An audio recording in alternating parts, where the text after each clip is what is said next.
On des oreilles, on a tout dit. Yes, Massive Suspect qui est FBB pour Parole Inutile, on parle pour ne rien dire. Et en disant rien, on a tout dit pour un épisode un peu flash spécial, entre guillemets, puisqu'il y a eu un peu d'animation dans le game hier, à l'heure où je vous parle. C'était entre Josie, artiste trap, et Malcolm, autre artiste trap moins connu. Donc j'ai décidé de faire une petite vidéo dessus. Pour replacer un peu, pour ceux qui ne savent peut-être pas, c'est qui Josie. Josie, c'est un artiste trap qui fait déjà pas mal de fois 1 million de vues sur YouTube, notamment son featuring avec Titoff Minuit Pile que vous avez forcément entendu. Bienvenue aux Antilles, les types fraîches yo s'attirent sous ti 97200, c'est la Mossanti. Je mets la ville V de V-City. Paris Oli nous comme les produits. Fais les frangins qui mangent pour tout. Si la ria nous touche fréquent. Marie fait du pas du méchant. T'en peux couteau, on toujours en mis en cadeau d'avance. Tu frère, même pas dans les vacances. Pour faire l'argent, il partit en France. Il fait seulement confiance à son manche. Quand il sort le manche, tu frère en transe. Il a sorti récemment d'ailleurs le morceau collaboratif Bienvenue aux Antilles avec pas mal d'artistes qui font du bruit dans le trap antillais. Josie, Mercenaire, Flash, Mataille dessus, Lyrics est dessus, Despill et Will. Bref, il y a pas mal d'artistes qui font beaucoup de bruit, ils sont sur le morceau. Donc Josie qui commence quand même vraiment à se faire un nom dans le trap entier. Il est sur le morceau Kill Bill aussi avec Laskiz, Mercenaire et Kima. Il a aussi un feat avec Kima qui s'appelle Tifré qui fait pas mal de vues. Donc il est très actif ces derniers mois. Et du coup, il s'est retrouvé dans un petit clash sur Twitter avec un autre artiste qui s'appelle Malcolm, qui est un artiste moins connu qui démarre un peu dans le trap, que vous avez peut-être déjà entendu. Bon, alors malheureusement, en préparant la vidéo, j'ai vu que Malcolm m'a dit sur Twitter ou bien a retweeté des gens qui disaient que j'étais un souceur. Du coup, on va peut-être pas forcément trop s'étaler sur son cas.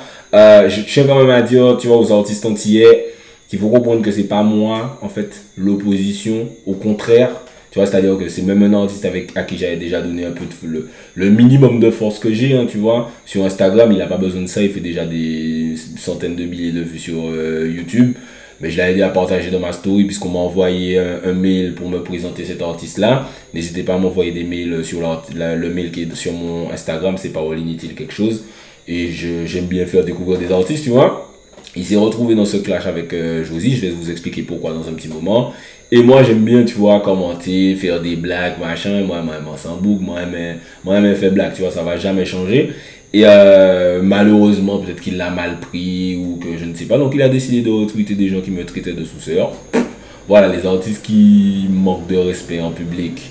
Moi, c'est pas forcément des artistes sur lesquels je vais trop communiquer, mais bon, ils en ont visiblement pas trop besoin. C'est dommage parce que, tu vois, souvent je communique sur des artistes et tu as l'impression que ils vont en moi une sorte d'ennemi.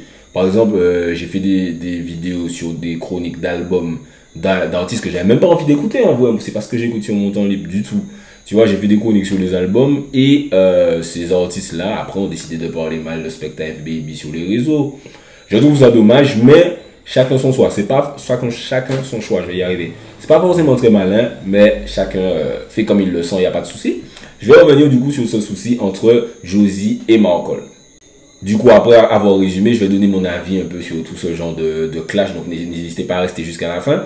Donc, qu'est-ce qui se passe? J'étais sur ma pause déj, j'étais sur Twitter comme tout le temps, puisque Twitter, c'est mon réseau social préféré. Sur Twitter et Instagram, puisque c'est des DM qu'on m'envoie sur Instagram pour me dire ouais, regarde, il y aura un clash entre Malcolm et Josie, il faut que tu parles de ça, machin. Puisque les gens ont vu que justement, quand il y a des clashs, ils aiment bien que c'est de l'entertainment. Ils aiment bien avoir un média qui en parle, puisque les autres médias font les autruches et ont peur de parler de certains trucs. Vous le savez, ils le savent très bien.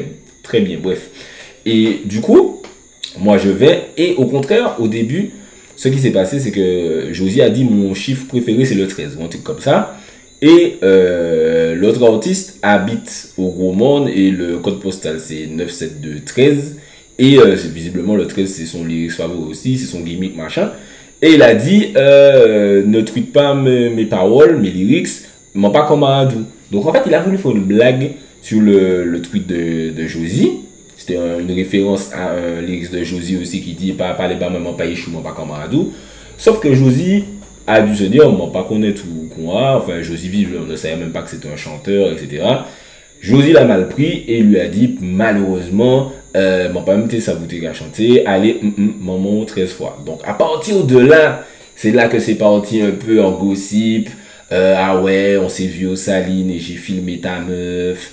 Et machin. Et il lui a répondu, tu voulais gérer une cabine, mais venez chez moi. Pendant que tu lui disais de venir chez toi, etc. Donc, c'est parti vraiment dans un gossip, dans tout un truc. Je vais vous afficher des tweets. C'était très, très drôle sur Twitter ce jour-là. Vraiment très, très drôle. Moi, tu vois, en vrai, c'est le genre de truc que je trouve comique. Tu vois, pour moi, c'est pas grave, c'est pas en mode on va se battre, machin, etc. Donc, je fais des blagues dessus. Après, effectivement, à partir du moment où il y a des meufs en jeu, à partir du moment où on a parlé des mamans, c'est vrai que ça peut dégénérer. Moi, je souhaite que ça ne dégénère pas. Justement, c'est pas Josie, en tout cas, c'est pas un artiste à clash. C'est un artiste qui fait du trap. Les artistes de trap ne font pas vraiment de clash. C'est pas, enfin, si ça arrive. Mais c'est pas vraiment leur délire, tu vois, même lui-même il a déjà dit, je crois que moi je fais pas de clash, moi je pull up sur toi directement. Donc j'ai dit direct sur Twitter aussi que il vaut que ça reste des blagues sur Twitter plutôt que ça dégénère dans un truc malsain, on n'est pas sur ça, tu vois. Donc j'étais pas non plus en mode en train d'envenimer le truc, puisqu'il y a beaucoup de gens qui comprennent pas non plus que quand je parle d'un clash, ça se fait partout, dans tous les médias qui parlent de rap français, rap quinri, dancehall jamaïcain, tu as un média qui va parler de l'actualité, clash, machin, etc. Mais quand c'est aux Antilles, oh non, pourquoi il envenime, il envoie de l'huile sur le feu, il gâche tout le travail que Meryl a fait sur Skyrock pour l'unité des artistes. Arrêtez de pleurer. S'il y a quelqu'un qui est légitime pour parler de clash ou de ce dont il a envie de parler dans le game antillais, c'est moi. Je fais une vidéo sur le game antillais par semaine. Depuis 4 ans. Vous étiez où? Vous étiez pas là. Donc arrêtez de pleurnicher. Donc en tout cas, ce clash-là, dès qu'il reste sur Twitter, c'est pas trop grave. Je vais vous donner le secret sur les clashs. Le secret sur les clashs, je le dis sur Twitter, c'est l'ego en fait. C'est-à-dire que par exemple, quand il a fait cette blague-là sur Josie, quand Josie l'a mal pris, si lui il avait dit à Josie, non mais en fait frère, c'était une blague, machin, tu l'appelles, ou tu envoies un DM, bon... Par exemple, Marcol m'a fait un feat avec Flash. Flash est sur Bienvenue aux Antilles avec Josie. Il aurait pu appeler Flash et lui dire yo, donne-moi le numéro de Josie. Il s'appelle, il se capte et c'est fini. Tu vois ce que je veux te dire?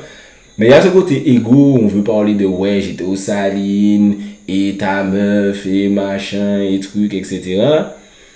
Et dans tous les clashs, en fait, il y a toujours le moment où tu as le choix de décélérer, tuer le clash ou au contraire envenimer le truc. Mais en tant qu'artiste, on a un ego très fort, démesuré. Je dis en tant qu'artiste parce que je rappelle avant. Et c'est là que souvent, là où un clash aurait pu s'arrêter très vite, ça part en sucette parce que c'est en public. Donc on veut faire des tweets, on veut faire des trucs et des machins. Et moi je dis aux artistes qui vont peut-être regarder ça, ou bien aux gens qui connaissent des artistes, ou bien même aux gens en général. Quand vous avez une altercation sur Internet ou bien dans la vie en général, quand ça part en sucette, c'est parce que vous écoutez votre ego au lieu d'écouter votre cerveau. Parce que si tu écoutes ton cerveau, tu te dis, en vrai, me lancer dans cette altercation-là à fond, ça va rien m'apporter. Sauf si tu es un chanteur et que tu veux faire un clash de performance et montrer qui est le plus fort, etc. pour le public. Là, c'est intéressant, comme Shannon et Christian fait. Elles ont sorti leur clash, on a voté, telle personne a gagné. Ça, c'est intéressant. Par contre, si c'est juste pour faire des tweets et puis juste pour que vous soyez fâchés dans votre coin, là, c'est pas forcément super intéressant. Et c'est là la grosse différence entre écouter son ego et écouter son cerveau qui aurait pu clairement te dire, bon, en vrai, c'est pas si grave que ça. Moi, qu'à crier, monsieur, je lui envoie un DM, machin, et c'est réglé, quoi. Et comme je dis toujours, tu vois, on répond à son niveau, on répond plus haut, mais on répond pas plus bas, tu vois. C'est-à-dire que moi, par exemple, quand Pline m'a clashé, je parle souvent de ça, mais gros big up à Pline, tu vois. Les monogues disent, moi, quand qui parlait dit ça, mais j'ai rien contre Pline, on se parle normal maintenant. Foundation, big respect. Tu vois, j'ai même pas pris ça mal, tu vois, parce que j'étais en mode, ah ouais, Pline parle de moi, machin, les gens vont découvrir mon nom, etc., machin. C'est comme quand Booba clash quelqu'un, Booba clash Mr. Ovi là, Mr. Ovi a dû se dire, oh putain, l'aubaine, je vais gagner plein de followers. Tu vois, si c'est un mécréant, il y a plein de mécréants, des gars qui, personne ne les connaît, ils me clashent tout le temps, je les calcule même pas, tu vois, les gars comme dit Drake, without a response from me, you really fail to exist, c'est-à-dire si je vous réponds pas, vous n'existez pas. Tu vois, et je sais que ça leur fait mal de se dire, putain, j'ai déjà clashé Specta 3 fois, il m'a jamais calculé, donc... Il y a aussi ça, tu vois, Josie aurait pu se dire, bon, c'est un nouvel artiste, peut-être que mon pays prend un coup, les bénéficier, essayer de voir, ou bien ignorer, tout simplement. Mais du coup, effectivement, c'est parti dans une situation où il y a eu des insultes, on a parlé des meufs et machin, etc. Moi, j'ai beaucoup ri. J'ai beaucoup ri. Je pense pas qu'il y aura des sons qui vont sortir de tout ça, malheureusement, parce que, tu vois, c'est pas ce genre d'artiste-là. À voir, peut-être, qui sait, peut-être qu'ils vont nous surprendre.